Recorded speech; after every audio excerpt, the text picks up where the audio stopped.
White Bear and Red Moon is a fantasy board wargame set in the world of Glorantha, created by Greg Stafford and published in 1975. Stafford set up the Chaosium game publishing company solely to produce and market the game. The game depicts the wars between the mighty Lunar Empire and the barbarian nation of Sarta, led by Prince Argrath, with many smaller countries and individuals available as allies to either side. The game shares a number of similarities with other games of the board wargame genre, such as a hex map, a large number of cardstock unit counters, and a number of rules themes. White Bear and Red Moon went through 3 printings with minor differences. It was substantially revised and republished in 1981 under the name Dragon Pass, first by Chaosium and then in a nearly identical reprint from the Avalon Hill Game Company in 1983. The main differences in the reprint are a few streamlined rules and a notable improvement in the quality of the components. In particular, the paper map was replaced by a full-color game board. All editions are now out of print, and moderately valuable to a collector. A French-language edition was published by Oriflame under license from Chaosium under the name La Guerre des Écutaros in 1993. A Japanese-language edition was published by Hobby Japan. Nomad Gods is another Chaosium board game that shares many rules in common, is set in a neighboring region of Glorantha, and can be regarded as a sequel of sorts. A planned third game in the series was never produced. Components. The game components for the Dragon Pass version of this game include the box, a fold-out board map of the battle area, the rulebook, 2 sheets of die-cut cardboard counters, a player aid card, and a die. The game board is 22 x 31 and printed in color. The map is overlaid by a hex grid to regularize movement.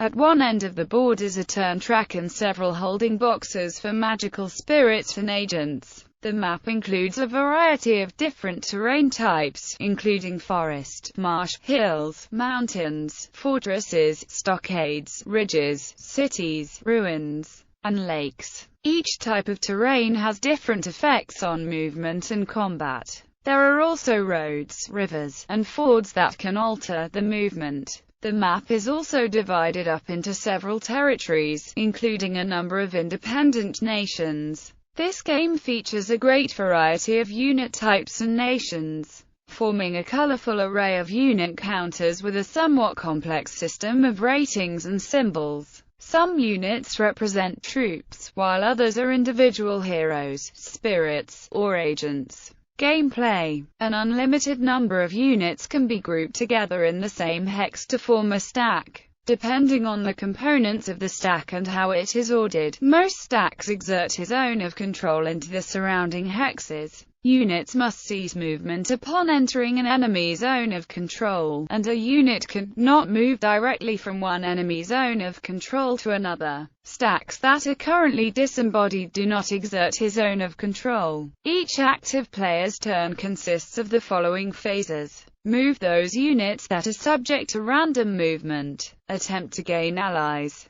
Move any friendly units, and add replacements and reinforcements. Use any exotic abilities. Resolve combat.